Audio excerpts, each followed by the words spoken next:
नमस्कार, आप देख रहे हैं CWB हिंदी न्यूज। हरियाणा के मुख्यमंत्री मनोहर लाल एक बार फिर से दिल्ली दौरे पर हैं। उन्होंने दिल्ली में केंद्रीय गृह मंत्री अमित शाह के साथ मुलाकात की और वर्तमान सियासी माहौल पर चर्चा के साथ ही शाह को होली की शुभकामनाएं भी दी हैं। गत 3 दिन पहले भी सीएम ने भाजपा के राष्ट्रीय अध्यक्ष JP नड्डा से मुलाकात की थी। दिल्ली में मीडिया से बातचीत में सीएम ने कहा कि राज्य में किसान आंदोलन, बजट सत्र से लेकर एक बार फिर से कोरोना संक्रमण, फसल खरीद का सीजन होने को लेकर तैयारी सहित तमाम मुद्दों पर चर्चा की गई है।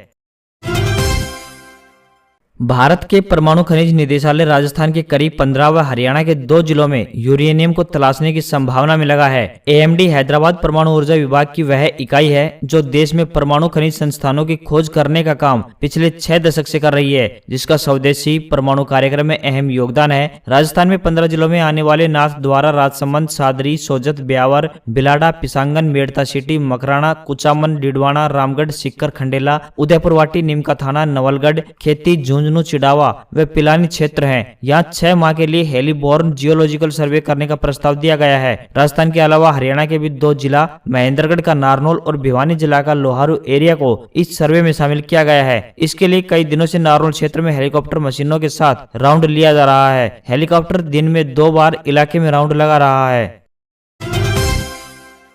होली को देखते हुए दिल्ली मेट्रो रेल कॉरपोरेशन ने परिचालन समय में बदलाव किया है। सोमवार को मेट्रो अपने नियमित समय पर नहीं चलेगी। दोपहर 2:30 बजे तक सभी लाइनों पर दिल्ली मेट्रो की सेवाएं बंद रहेंगी। यात्रियों की सहूलियत के लिए 2:30 बजे के बाद सभी लाइनों पर मेट्रो की सेवाएं चालू कर दी जाएंगी। हरियाणा विद्यालय शिक्षा बोर्ड की 10वीं और 12वीं की कक्षाओं के लिए परीक्षा में इस बार भी निजी विद्यालयों के स्टाफ की ड्यूटी लगाई जाएगी। यह निर्देश हाल ही में बोर्ड की ओर से दिए गए हैं। साथ ही यह भी कहा गया है कि बोर्ड परीक्षा में ड्यूटी देने वाले स्टाफ को कार्यभार मुक्त किए जाने के निर्देश भी बोर्ड की ओर से दिए गए हैं। हिदायत भी दी गई है कि जिस भी विद्यालय से नियुक्त अध्यापक अगर निर्देशों का पालन नहीं करेगा तो प्रति अध्यापक 5,000 रुपए जुर्माना स्कूल पर लगाया जाएगा।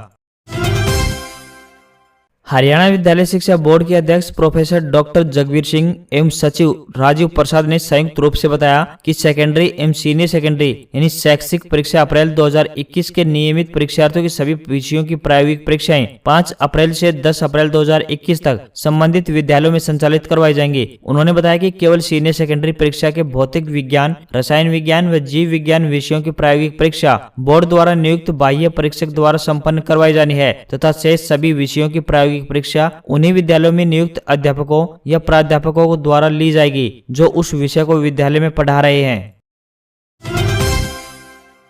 हरियाणा डेयरी विकास सहकारी प्रसंघ लिमिटेड यानी विट्टा का देसी घी और मक्खन खरीदने के लिए अब ज्यादा पैसा खर्चना पड़ेगा। विट्टा बूथों पर देसी घी 20 रुपए और मक्खन 30 रुपए महंगा मिलेगा। विट्टा ने इसकी अधिसूचना जारी कर दी है। साधारण पैकेट में 1 लीटर देसी घी के लिए 480 रुपए की जगह 500 रुपए चुकाने होंगे। यदि डिब्बे वाला घी लेना है तो उसके लिए 10 रुपए और अतिरिक्त देने पड़ेंगे। 1 किलोग्राम मक्खन के दाम 440 रुपए से बढ़कर 470 रुपए हो गए हैं। राहत की बात यह है कि विट्टा की ओर से दूध, दही सहित अन्य उत्पादों के दामों में कोई बढ़ोतरी नहीं की गई है। राजस्थान में रीट की तारीख बदली। महावीर जयंती पर होने वाली अध्यापक पात्रता परीक्षा अब 20 जून को होगी। सरकार बोली EWS कैंडिडेट्स को मौका देने के लिए बढ़ाया समय। राजस्थान सरकार ने 25 अप्रैल को महावीर जयंती के दिन होने वाली राजस्थान अध्यापक पात्रता यानी रीट परीक्षा स्थगित कर दी है। अब यह परीक्षा 20 जून को होगी। मुख्यमंत्री स्तर निर्देश मिलने के बाद राज्य के माध्यमिक शिक्षा बोर्ड ने परीक्षा की नई तारीख के आदेश जारी कर दिए हैं। सरकारी आदेश में परीक्षा की तारीख आगे बढ़ाने की वजह आर्थिक रूप से कमजोर वर्ग यानी EWS के कैंडिडेट्स को मौका देना बताया गया है। महाराष्ट्र में एंटीलिया केस के आरोपी सचिन वजय के राज्य के गृह मंत्री अनिल देशमुख से रिश्तों पर सियासत गरमाई हुई है। इस बीच उद्धव सरकार में सहयोगी राकापा के 2 बड़े नेताओं की गुजरात यात्रा ने सरकार की नींद उड़ा दी है। खबर यह है कि शरद पवार और प्रफुल्ल पटेल ने अहमदाबाद में गृह मंत्री अमित शाह से आधी रात के बाद मुलाकात की है। अमित शाह की पवार से मुलाकात को महाराष्ट्र में सरकार चला रही महाविकास आघाड़ी के लिए खतरे की घंटी माना जा रहा है। रविवार को प्रेस कॉन्फ्रेंस के दौरान जब शाह से पूछा गया कि आप कल अहमदाबाद में थे और बताया जा रहा है कि वहां आपकी शरद पवार और प्रफुल्ल पटेल से मुलाकात भी हुई है, इस पर शाह ने जवाब दिया कि ये सब चीजें सार्वजनिक नहीं होती हैं। शाह के इस बयान से कयास लगाए जा रहे हैं कि जल्दी महाराष्ट्र की राजनीति में कोई बड़ा उलटफेर हो सकता है। टीम इंडिया ने इंग्लैंड को तीसरे वनडे में 7 रन से हराकर फैंस को होली का गिफ्ट दिया है। इसी के साथ भारतीय टीम ने पुणे में खेली गई 3 वनडे की सीरीज 2-1 से जीत ली है। फरवरी में भारत दौरे पर आई इंग्लिश टीम को 52 दिनों में तीनों फॉर्मेट में शिकस्त दी। 5 फरवरी से खेली गई 4 टेस्ट की सीरीज में 3-1 और फिर 5 T20 की सीरीज में 3-2 से हराया था। निर्णायक वनडे में टॉस हारकर पहले बल्लेबाजी करते हुए भारतीय टीम 48.2 ओवर में 329 रन के स्कोर पर ऑल आउट हुई। जवाब में इंग्लिश टीम 9 विकेट गंवाकर 322 रन बना सकी। मीडिया रिपोर्ट्स में दावा, म्यांमार की एयरफोर्स ने बॉर्डर से सटे गांवों पर बम गिराए। 3000 से ज्यादा लोग डरकर थाईलैंड भागे। म्यांमार में सेना की कार्रवाई में 114 लोगों के मारे जाने के अगले दिन बॉर्डर से सटे एक गांव में हवाई हमले की खबरें आई हैं। इसमें बच्चों समेत कई लोगों की मौत का भी दावा किया जा रहा है। राइटर्स ने लोकल मीडिया के हवाले से बताया कि यह गाँव म्यांमार के दक्षिण पूर्वी करेन राज्य में है। सेना के हमले से डरकर यहाँ के लगभग 3000 लोग रविवार को थाईलैंड भाग गए। 12 देशों के रक्षा प्रमुखों ने रविवार को म्यांमार सेना की कार्रवाई पर सवाल उठाए हैं। इनमें America, Britain, Germany, Italy, Denmark, Greece, Netherland, Canada, Australia, New Zealand, दक्षिण कोरिया और जापान शामिल हैं। एक ज्वाइंट स्टेटमेंट में उन्होंने कहा है कि हम म्यांमार की सेना और वहां सिक्योरिटी सर्विस के निहत्थे लोगों ताकत के इस्तेमाल की निंदा करते हैं। उन्होंने सेना से हिंसा रोकने और म्यांमार के लोगों के सामने सम्मान और भरोसा बहाल करने के लिए काम करने की गुजारिश की।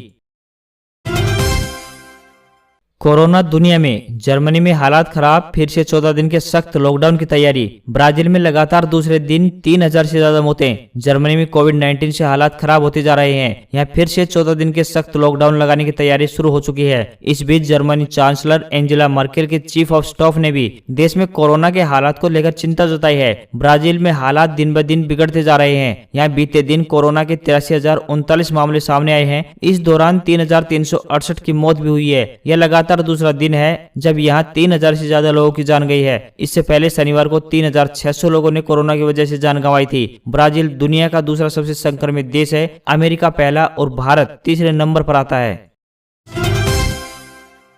यदि आप टैक्स पेयर हैं तो ध्यान दें, सरकार ने देरी से इनकम टैक्स रिटर्न दाखिल करने के नियमों में बदलाव कर दिया है। इन बदलावों के बाद अब टैक्स पेयर को देरी से इनकम टैक्स रिटर्न दाखिल करने के लिए केवल एक मौका मिलेगा। सरकार ने फाइनेंशियल बिल 2021 में संशोधन के जरिए यह बदलाव किया है। यह नया नियम 1 अप्रैल 2021 से लागू हो जाएगा। अप्रैल से टैक्स पेयर को पिछले वित्त वर्ष का इनकम टैक्स रिटर्न दाखिल करने के लिए चालू असेसमेंट ईयर में मार्च अंत तक का मौका नहीं मिलेगा। अब टैक्स पेयर केवल दिसंबर तक 5000 रुपए की लेट फीस के साथ रिटर्न दाखिल कर सकेंगे। 10,000 रुपए की लेट फीस के साथ रिटर्न दाखिल करने के विकल्प को खत्म कर दिया गया है। हालांकि 5 लाख रुपए तक की आय वालों को 1,000 रुपए की लेट फीस के साथ रिटर्न दाखिल करने का विकल्प मिलता रहेगा।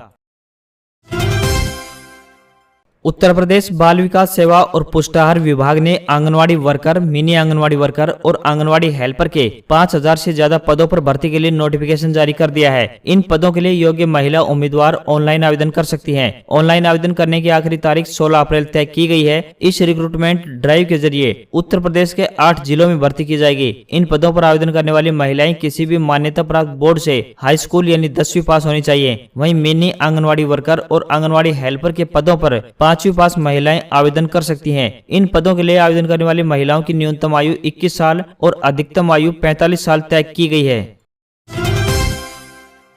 1 अप्रैल से देवभूमि उत्तराखंड में कुंभ का मेला शुरू होने जा रहा है। हरिद्वार में 1 अप्रैल से शुरू होने वाला कुंभ 30 अप्रैल तक चलेगा। ऐसे में मेले को शुरू होने में सिर्फ 3 दिन बचे हैं। उधर जिले में कोरोना संक्रमण के केस लगातार बढ़ रहे हैं। आंकड़ों पर नजर डालें तो पिछले 3 दिनों में यहाँ 150 से ज्यादा कोरोना पॉजिटिव मामले दर्ज किए गए हैं। हालांकि मेले में शामिल होने वाले श्रद्धालुओं को कोरोना नेगेटिव रिपोर्ट साथ लानी होगी, जिससे जिले में बाहर से आने वाले कोरोना संक्रमण को रोका जा सकता है। ऐसे में मेले में आने वाले भक्तों को कोरोना से सुरक्षित रखना और जिले में संक्रमण को काबू करना स्वास्थ्य विभाग और प्रशासन के लिए बड़ी चुनौती होगी।